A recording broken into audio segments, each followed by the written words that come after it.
എന്തിനാണ് ഈ കഴിവുള്ള മോളെ കൊല്ലാനാന്നേ കുഞ്ഞിനെ ഉണ്ടാക്കിയത്? 5 വയസ്സുകാരനെ അമ്മ ഗംഗയിൽ മുക്കിക്കൊന്നു. ക്യാൻസർ മാറുമെന്ന് വിശ്വസിച്ചാണ് കുട്ടിയെ ഗംഗയിൽ മുക്കിക്കൊന്നത്. വിശ്വാസങ്ങളും അന്ധവിശ്വാസങ്ങളും ഉള്ള ഈ ഇന്ത്യ മഹാരാജ്യത്ത്, അതുപോലെ നമ്മുടെ ഈ കേരളത്തിലുള്ള കുറെ തെണ്ടികളുണ്ട് ഇതേപോലെ ഈ അന്ധവിശ്വാസങ്ങളെ ആചരിച്ച് മുന്നോട്ട് കൊണ്ടുവന്ന കുറെ ആൾക്കാർ.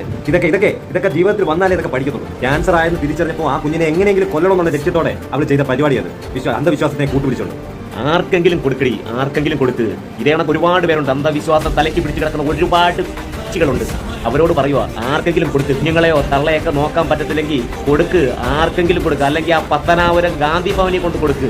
അവര് പൊന്നെ പോലെ നോക്കും. ആ വെള്ളത്തിൽ ആ കുഞ്ഞ് ശ്വാസം മുട്ടിയപ്പോൾ ഉണ്ടായ ആ വേദനയുണ്ടല്ലോ, അതേപോലെ 5 മിനിറ്റ് 5 മിനിറ്റ് എന്ന് പറഞ്ഞാൽ ആലോചിച്ച്, നമ്മൾ 1 മിനിറ്റ് സെക്കൻഡ് വെള്ളത്തിൽ മുങ്ങി ആ കുഞ്ഞ് ജീവൻ പറ്റുന്നില്ല പോലെ.